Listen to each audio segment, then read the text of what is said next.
Pessoal, continuando então, vamos tratar um pouco do conceito de direito agrário. Então, o melhor conceito retirado da doutrina é que direito agrário é o ramo do direito que regula as relações econômicas particulares e públicas relativas à atividade agrária. Então, o que isso significa? Que tanto, que tanto o direito agrário vai cuidar das relações públicas que envolvem a atividade agrária, como é o caso da reforma agrária, como é o caso da venda, né, da regularização das posses de propriedades públicas e assim por diante, quanto vai regular também as atividades privadas que têm relação com o direito agrário, tais como os contratos agrários, tais como a produção e etc, etc, etc. Então, isso caracteriza o direito agrário, na verdade, naquela nossa famosa divisão, né, entre direito público e direito privado, isso caracteriza o direito agrário como, em primeiro lugar, direito público o, por envolver o poder público em muitas das suas relações, né?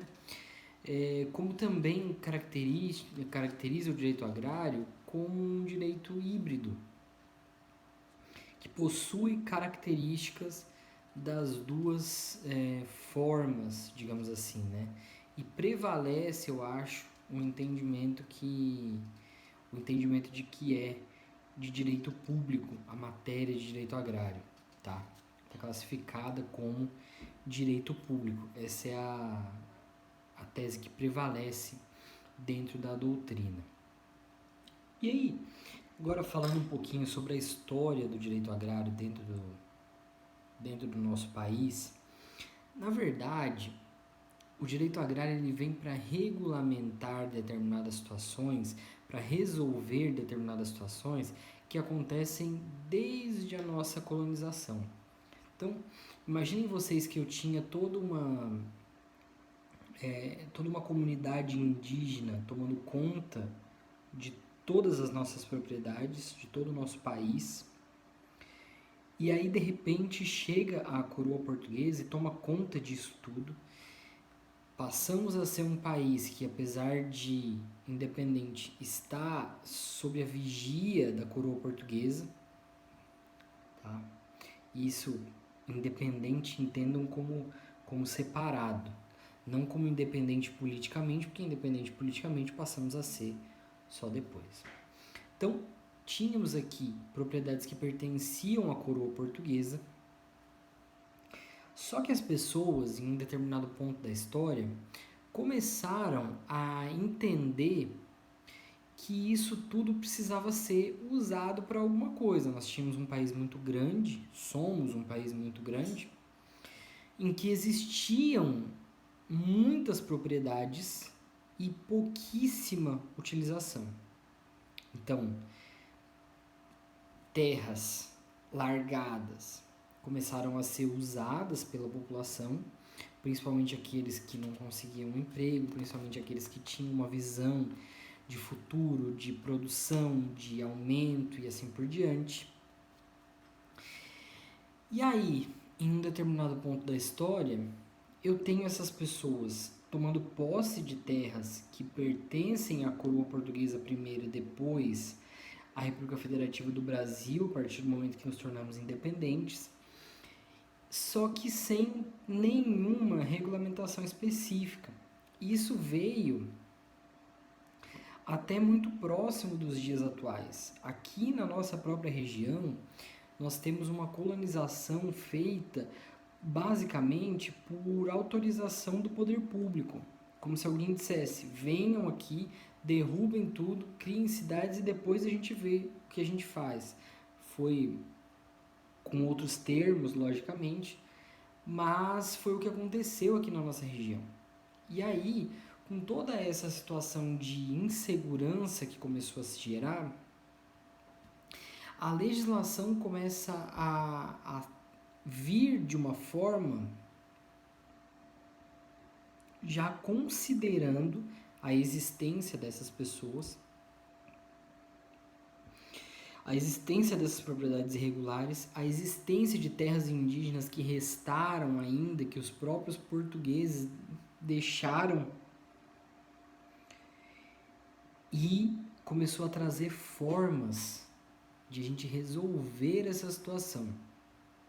Então eu tenho legislação da década de 40, tem legislação da década de 60, tem legislação que veio depois e todas têm o mesmo objetivo dentro do direito agrário: resolver os conflitos gerados pela falta de regulamentação histórica das nossas propriedades. Isso significa, pessoal, que a própria posse, na verdade, a própria propriedade, ela vai ter um conceito um pouco diferente dentro do direito agrário, por conta de todas essas questões que eu acabei de falar. Uma outra situação também que se começou a perceber é que a questão mais importante que envolve essas propriedades agrárias é a produção. O objetivo final do direito agrário dentro do direito brasileiro é a maior produtividade de todas as terras dentro do nosso território. Beleza? Vamos refrisar. O principal objetivo do direito agrário brasileiro é a melhor e maior produção dentro dessas propriedades inseridas dentro do território brasileiro.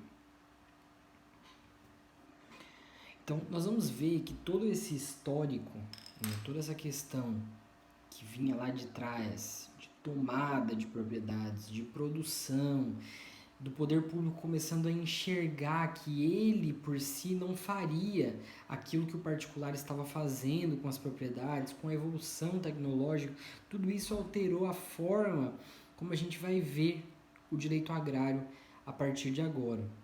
Então, esses conflitos a gente vai ver de uma forma diferente.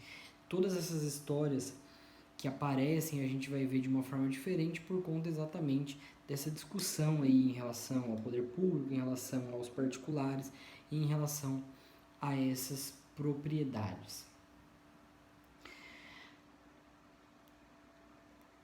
Uma questão muito interessante histórica que a gente precisa perceber aqui é a questão dos conflitos agrários e da inaplicabilidade da legislação em muitos casos desses conflitos.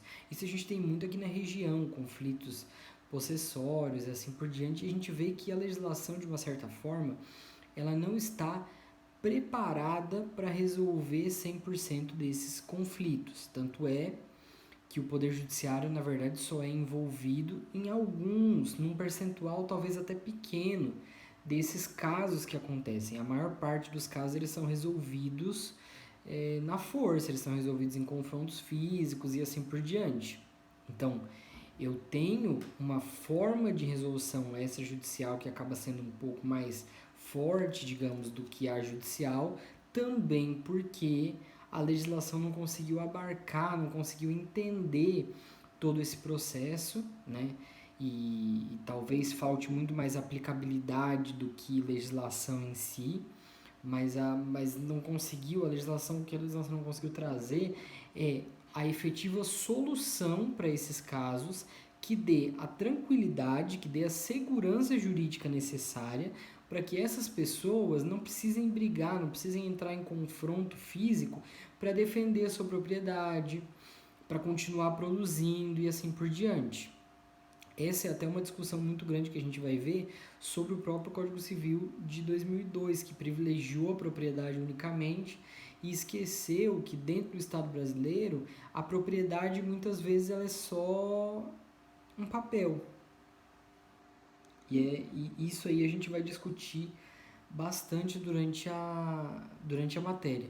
E outra questão histórica também, e que vem sendo muito discutida, é a criação de uma justiça especializada agrária. Por quê?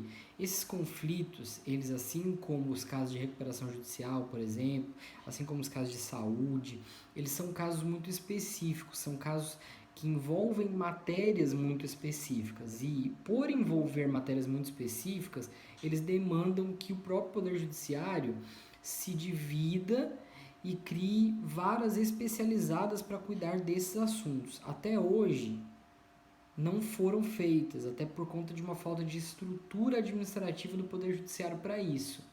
Mas a doutrina já discute bastante essa questão da especialização da justiça agrária mais para frente.